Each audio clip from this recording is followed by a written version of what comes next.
it's graduation day at uso-uso na naman ngayon yung mga celebrations natin. And alam niyo naman, wait na din ni Hagrid, or should we say, moving up. Nag-moving up si Hagrid kakatapos lang. So, sa inyo ngayon, ano yung mga celebration na ginawa namin, still on a budget, at hindi kami nakasabay sa uso ng mga nauuso ngayong every graduation ng mga normal na mga tao. So, by the way, dito pa rin tayo sa akin, should I say, studio. Ito yung filming, ito na talaga yung magiging filming room ko. Simula kahapon.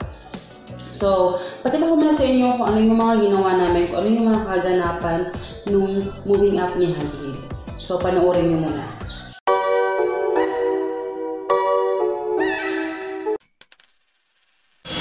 So, dito na tayo guys. By the way, pala ganyan yung buhok ko kasi parang formal ang tingnan and hindi manifest din yung aking hair.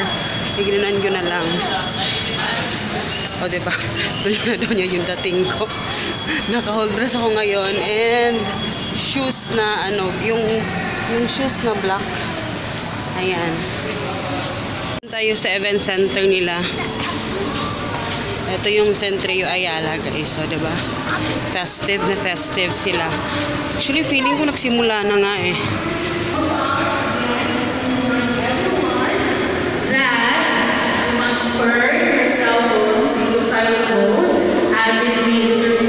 At ayan na nga, na-late nga kami. So, ayan, nagsimula na ang kanilang recognition day.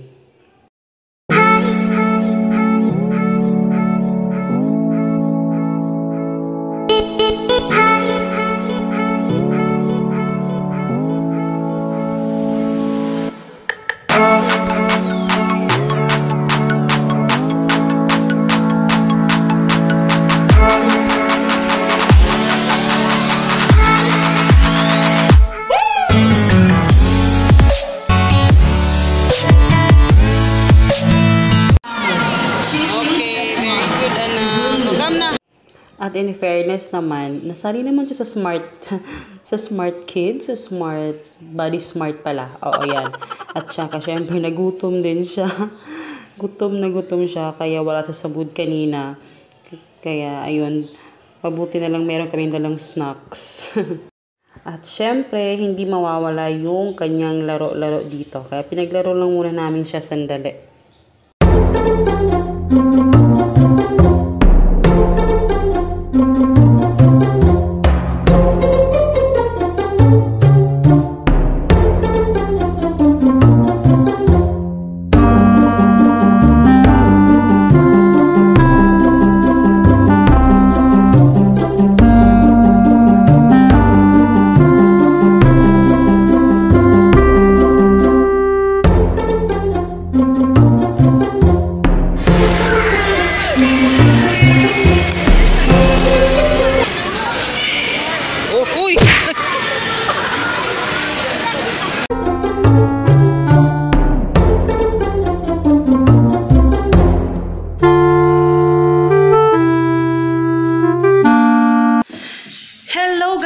Good morning. So today is graduation day.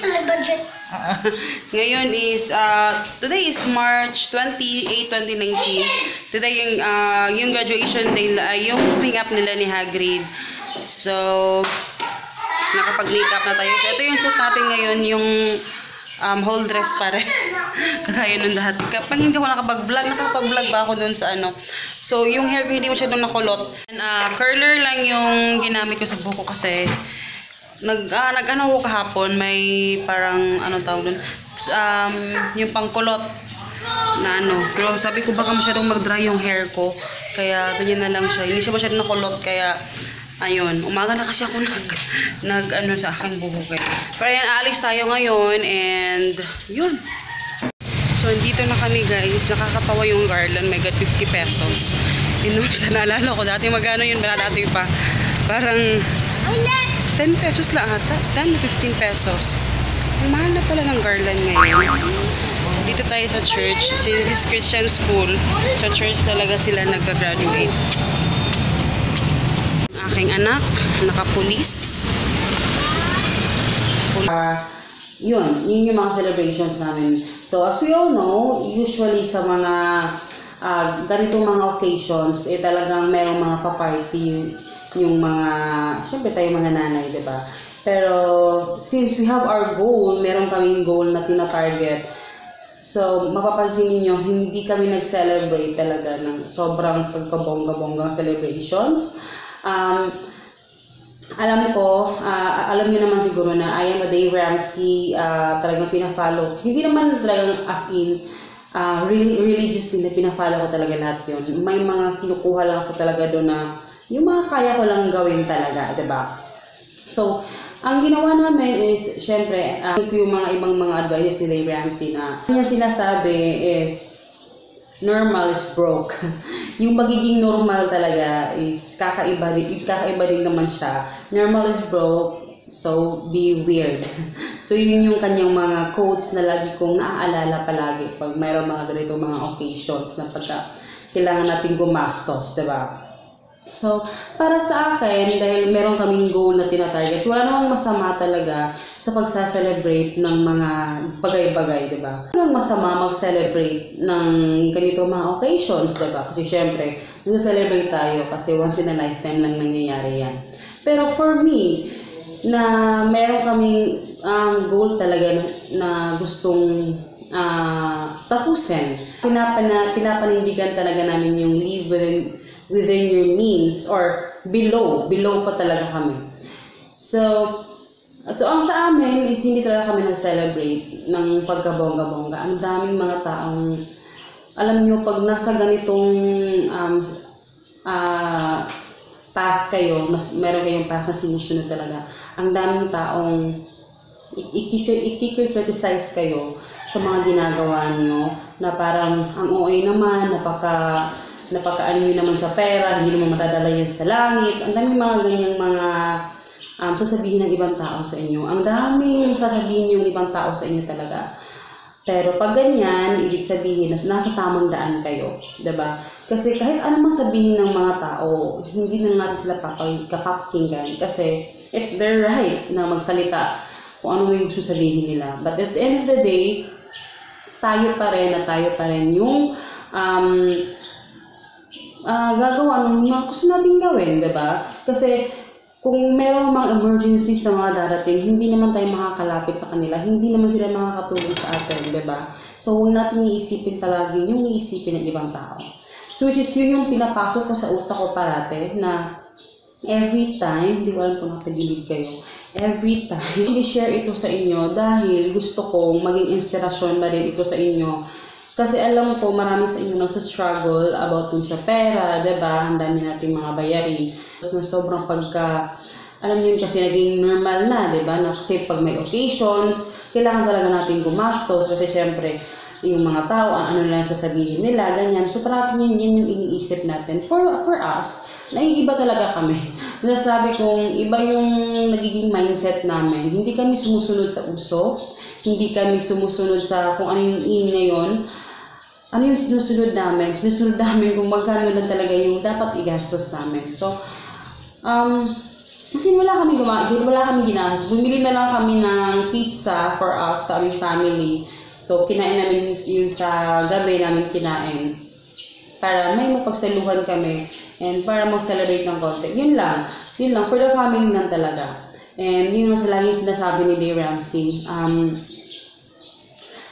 Live like no one else today.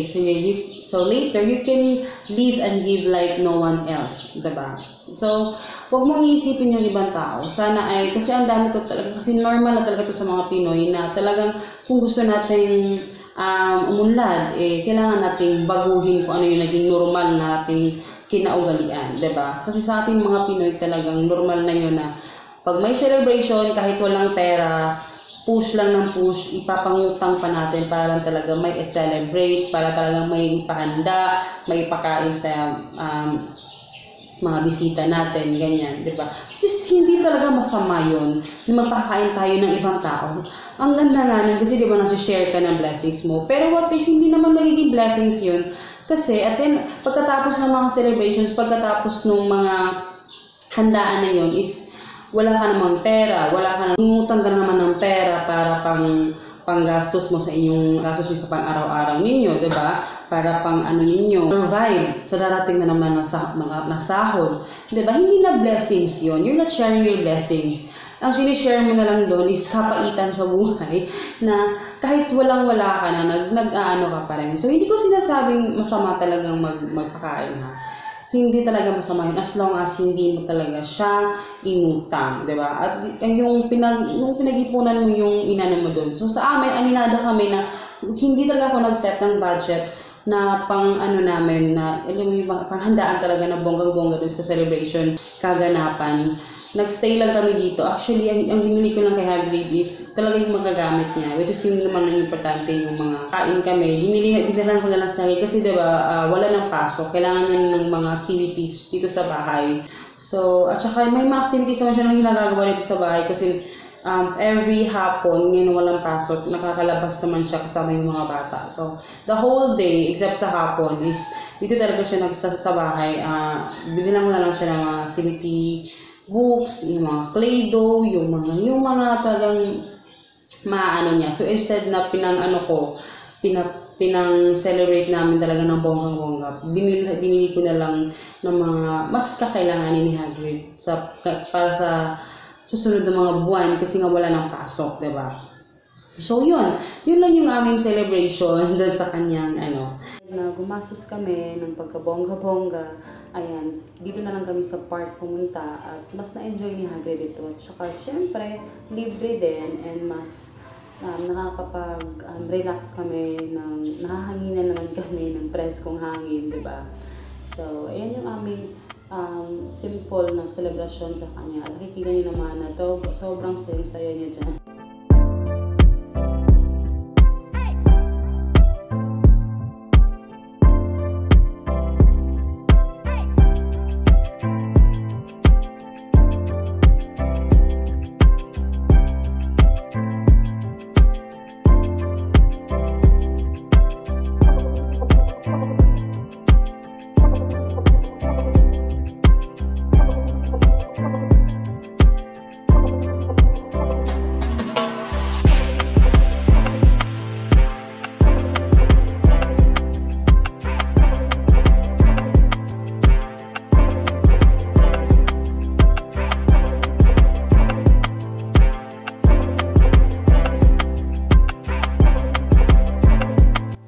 Siyempre, hindi makukumpleto yung aming pagpunta dito kung hindi kami bibili ng mga street food dyan sa park.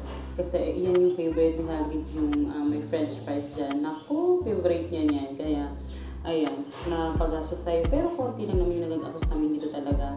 Kaya yun.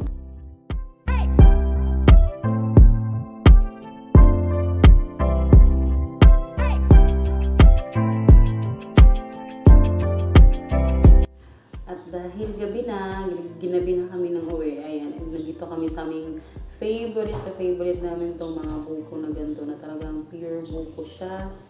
Ito talaga, dito kami, yung outfit namin dito talaga, pag nakapunta kami dito, pareho kami favorite yan.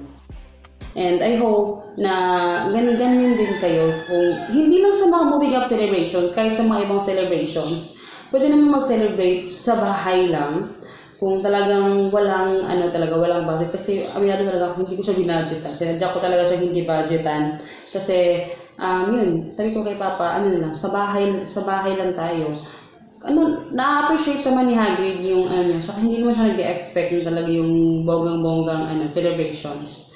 So, focus on your goals, kung ano yung mga goals na meron kayo, kung ano yung gusto nyong matapos sa mga goals, mag-focus kayo doon, and diba, pag natapos nyo lahat ng yan, pwede nyo na kayong mag-happy-happy, pwede na kayong mag-celebrate kasama ng mga ibang family and friends. Pero kung talagang hindi pa kaya, kung meron pa kayong pinatapos ng mga goals kagaya namin, mas okay na magtiis muna tayo kung ano talaga yung mas importante para sa ating pamilya, diba? Unahin mo natin yung family natin bago yung ibang tao, diba?